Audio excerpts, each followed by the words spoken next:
Good evening, welcome back to In the Hood. This is 23rd June 2023, 6:37 p.m. and in this video I'm going to walk you through, I'm going to try and make this session as authentic as possible, the process of making these renders that I have made today. Edited a bit of it in Photoshop, so I'm going to show that as well. But this that you see on your screen is what I am going to show, like one thing, how I made this, and I made a number of versions of it based on some Pinterest references. We'll just try to make one package and put this in on a backdrop and do the lighting and everything. And a little important thing about instancing collections, which is a lot of things I've learned here, but two things. The first one being just being able to model anything, which although I feel like I know how to do it, but sometimes there is this doubt that do I really know how to model anything? And being able to model anything by yourself is so extremely important if you want to be a 3D animator. Even though animation doesn't really count modeling as a thing, but modeling is very important. You cannot rely on somebody to give you a model and then you use it. That's not going to work. So I think the modeling was the biggest thing, and the second big thing was Blender kit, and I'm going to go through that as well for materials and stuff. So over here what I'm going to do is I'm not going to move anything. I'm just going to make a practice collection over here. I'm going to switch pack shot off, I'm going to switch render off, and I can even switch backdrop off. Just make a new collection called practice, and I'll make myself smaller. There we go. Okay, convenient. Okay, so the way I like to put things is over here is going to be a perspective view, over here is going to be a left orthographic view. For modeling this pack shot kind of thing, the most important thing is references. Okay, so references is something you really need to do anything worthy or good enough inside of 3D. So over here I think there are some additional ones, so I'm going to switch front off. So this is your front, and on the left I think there are two, so I'm going to switch this one off. This one, yeah. So for the left I actually did not take the image that I had taken. If you watched the last episode, I actually got this pack from the store and I tried to take pictures, but that is like the real life packaging, and I'll get to that as well. The real life packaging is very distorted, which I tried making also. So you want to stick to something more kind of digital because that's the need, like it looks nice and neat and everything. So this I have just taken a random image from Pinterest which was looking good from the side. So this is your left, which is also over here, and this is your front. Okay, come in here inside my practice collection.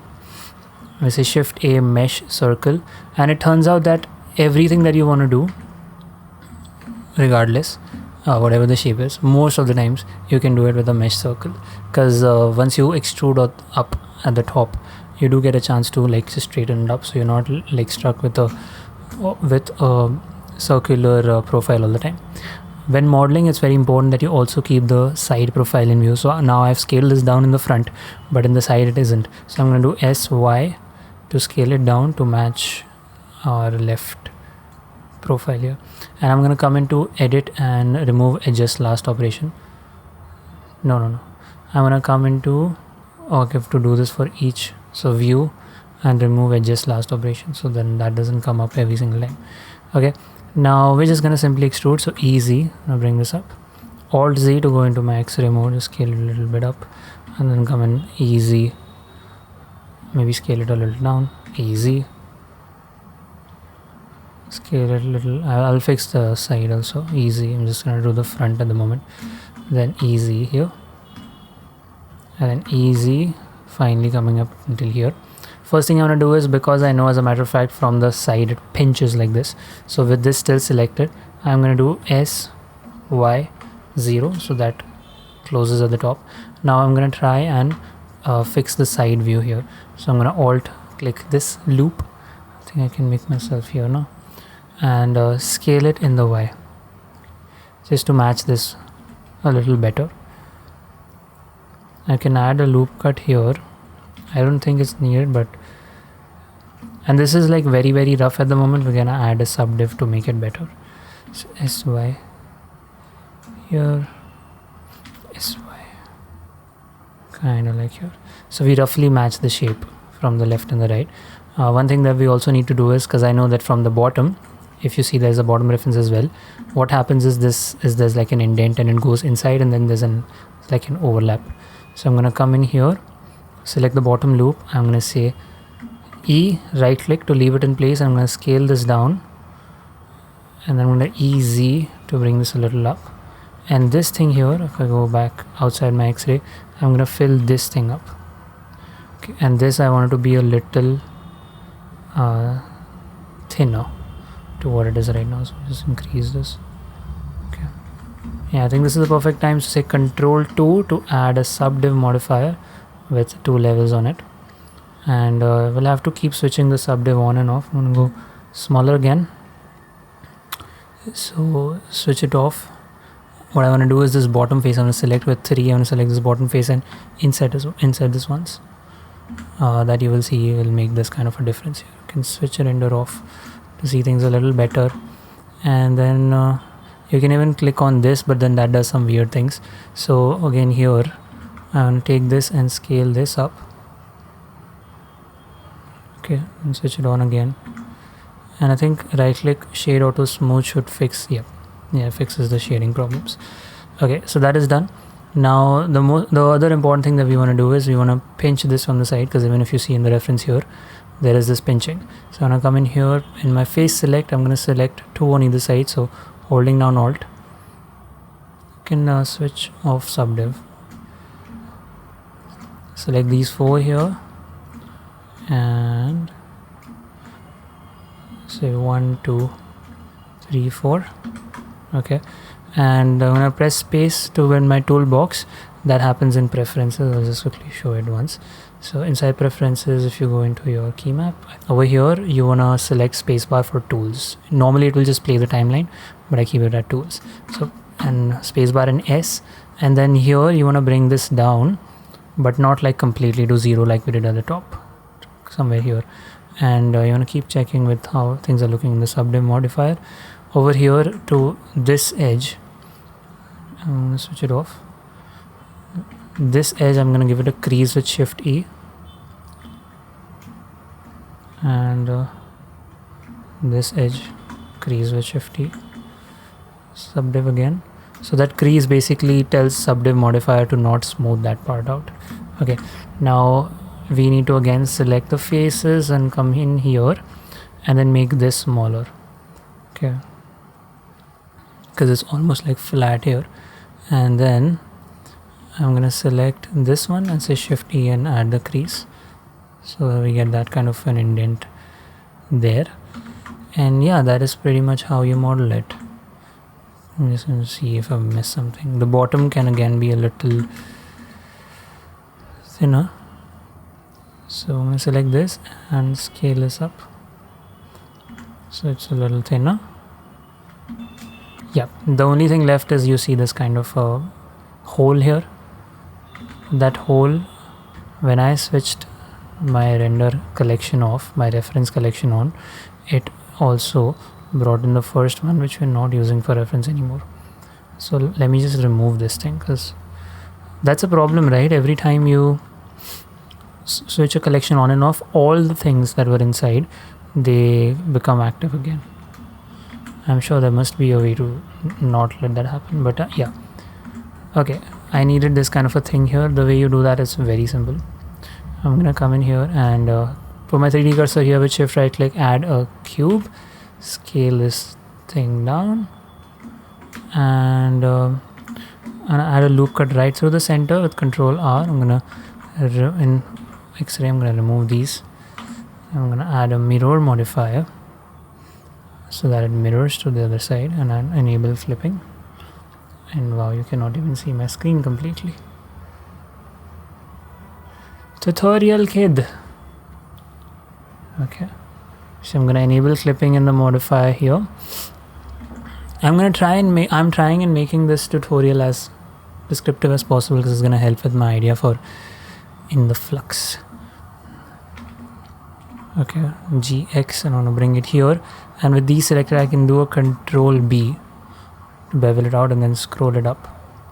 Doesn't have to exactly match the reference, because the reference is a bit skewed. So what you want to do is you want to come in here, add a Boolean modifier, come in here and pick this cube, and this cube you want to switch it off in render.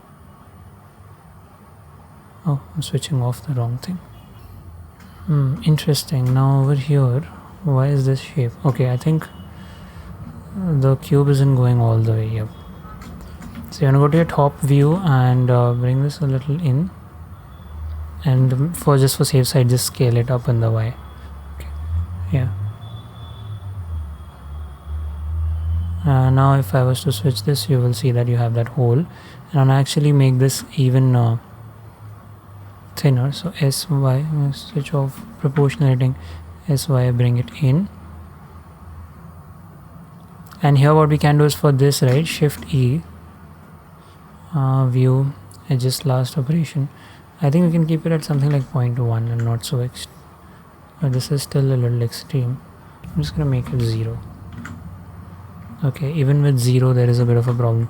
So I think what we need here is another edge loop. So I'm gonna just bevel this with 1 in between. So we basically need to be a little smoother, not so rough. Okay, and I think this much space is fine in between. Okay, that finally concludes the modeling part, 13 minutes in. So we've modeled this thing here. Now we wanna texture it. There is a way you can take an image and paint it on, and I've done that in one of the videos here and in the story about what we were trying to paint. But here I'm going to show an even better way to do it. So you come into your UV editing tab, inside your edit mode, in your solid view, we're going to add seams. Okay, that's an important part, seams. So I think we can keep the subdiv off because it's anyway just coming in the middle. And on this side, this you select with Alt, select the Alt loop. It's going all the way around, right? It's not. I don't need that.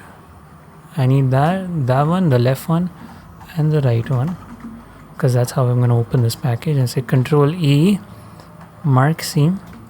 I need one for, I think, this one, which goes around. Yes, Control E, mark seam, and I need one for the outer boundary here. Control E, mark seam. For the first time, this pigeon situation is disturbing me in my recording now, so that's a problem. I think we can switch the reference off now. So with A, you're going to say UV unwrap. Okay, I'm going to come in here into face select. With L, if I select something and move, now it's all about just seeing which part is what, right? So this is the front, and you want to see how. So first of all, let's rotate it wrong. So I'm going to come in here and rotate it properly. And even if you rotate it, usually it will be flipped horizontally. It's actually flipped vertically. So I'm going to do SY -1. So that flips it that way. And now, yeah, now we're traversing the path and we're getting the corresponding faces. So this is your front. I'm going to bring this down. And these, there is no special texture that I have to add, so I'm just going to keep them towards the side at the moment. And here I'll bring this here, and again I'll have to firstly rotate it. This is for the back. I'm going to my back. Okay. This is flipped horizontally, so SX -1 should give us the correct faces. Beautiful. Now I'm gonna put these here. I'm gonna try and line this up so the front is here and the back is behind, and it's working just fine right off the bat. Yep. And this is the bottom part. Again, if there's something specific that needs to go, that can come in here, but there isn't, which is good. Okay, now that is done, you want to jump into Photoshop or Krita or any other software that you use. It doesn't really matter. What is important is you need to understand what has to be done. Now before you do anything else, what has to be done is inside your UV here. So if I go into edit mode, subdiv 1, inside edit mode you want to come in here and say A UV, export UV layout. So this will give you a UV that you export with 0.25 opacity. And that UV is what you're going to bring in here. So this thing that you see here, this is something that will come out from your from Blender. So this is the UV layout, and top of that I have this thing that I just placed. So I had the front and the back, so I placed the front here at the bottom and the back here at the bottom, and on top of it I've just made, and let me just check if you can, yeah, you can still see things. So on top of it I've just made a few layers where I've taken the brush, with a soft brush I've just painted these things here. And you want to do that, and because everything is on top of a solid color, right, and you want to do this kind of thing because you don't want like edges which are very prominent and sharp, because that will look bad. So once this is done, you want to export this thing out of Photoshop as a PNG. But once you export this out, you're going to come in here into Blender, inside shading, you add a new material to this, and this material, to the base color of this material, you're going to give an image texture, and in the image texture you're gonna select that PNG that you exported out of Photoshop. Now over here, because this UV isn't exactly the same as the other one, we'll have to fix some things here. So if I go into my material preview here, what you'll see is that the front is a bit messed up. So I'm going to select the front and I'm going to scale this up. It's a little inverted. When you scale it up, it reduces in size here, and then you do a GX, you bring it this side and you scale it up again. Now here the UVs are overlapping, which you want to avoid, so I'm going to scale this down, which you anyway have to fit the top, and bring it somewhere here. And now with this selected,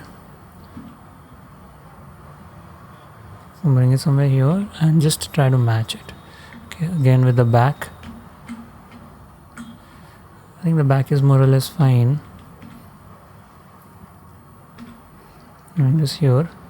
Now for the front, like you see this part, it's a little difficult to make out, but yeah, that banding kind of thing has more or less formed right by itself. So yeah, for the timing, I think this is good. We have your pack shot modeled and everything. Now the reason I wanted to talk about Blender Kit, is it Blender Kit? What is it called? Yeah, Blender Kit.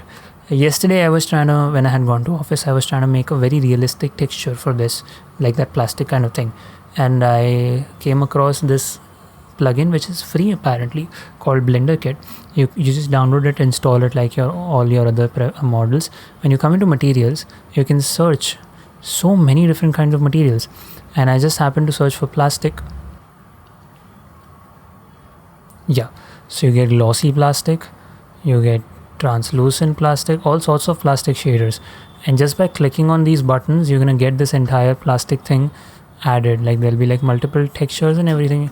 It messes up your UV and wraps and everything. We'll fix that, but yeah, you just get this kind of thing with very just like clicking a button. And you also get access to a few parameters you can change, not a lot.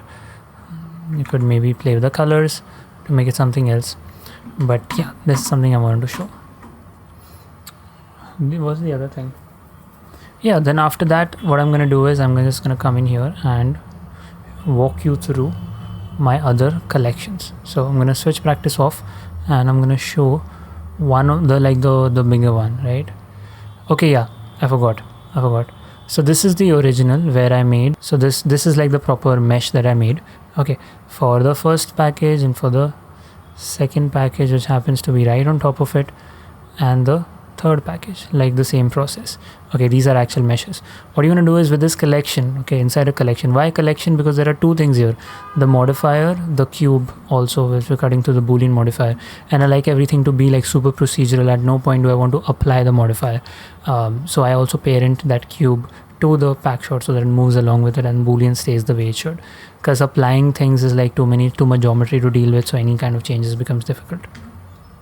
So over here you see this collection. When you come in here and say right click, instance to scene, what this does is it makes an instance of your original collection, so you can just switch the collection off, and this you can't go into edit mode or do anything, but it is great if you want to just place multiple copies of this across the scene, and that's what I did for all these others. So when I'm going to switch the original off, I made a few options. So stack front, let me just open my backdrop, which is basically a plane that's been extruded behind and given a bit of bevel at the center. So studio blue, I'm gonna switch to render here, and I think my camera is off and my lights are off, and in my lights I want trio lighting. So for everything I've made a collection so that I can just press the tick on and off and have a preview of whatever is needed. So trio lighting, studio blue, I want the studio black, I think, which is one. So yeah, that's how it is made. And yeah, I also did like a little animation where I panned the camera out as this was the depth of field thing was coming in. So I just did like this kind of thing and blurred it in, and that was looking kind of nice. With the camera, it's important though to play with your perspective. So like your how much millimeter focal length you want to play with your focal length. Yeah, I think I've pretty much covered everything that I wanted to. I do have a few, I think, save preset in camera raw filter. Yes, this is important. So inside Photoshop, I'm gonna switch on this one. So what I basically did is on top of all these, if I solo, let me solo the black one. Yep, over here I've added the camera raw filter. So this out of Blender this is how it looked, and the camera raw filter is just adding that little pop and texture and clarity. So if you go into camera raw filter, you do all of your adjustments and things here. But what is interesting is you can come into this tab here called presets, and then you can click here and say create preset. So I have this one preset called ST add prop, and then the best thing is you can even adjust the intensity of it, kind of like how you have an influence slider in most of the things in Blender. So that is one nice small things I've learned. Save preset, collection instances, I already went through it. Render viewport and render view window. So in render, this is looking like this, right? If I press F12 for the render window, now it is looking exactly how it is looking in the viewport, but I wasn't getting some sort of inconsistency, and the reason for that was because the camera had keyframes on it on the timeline, so things were getting messed up. Yeah, I think 25 minutes and no time wasted during the shooting of this tutorial.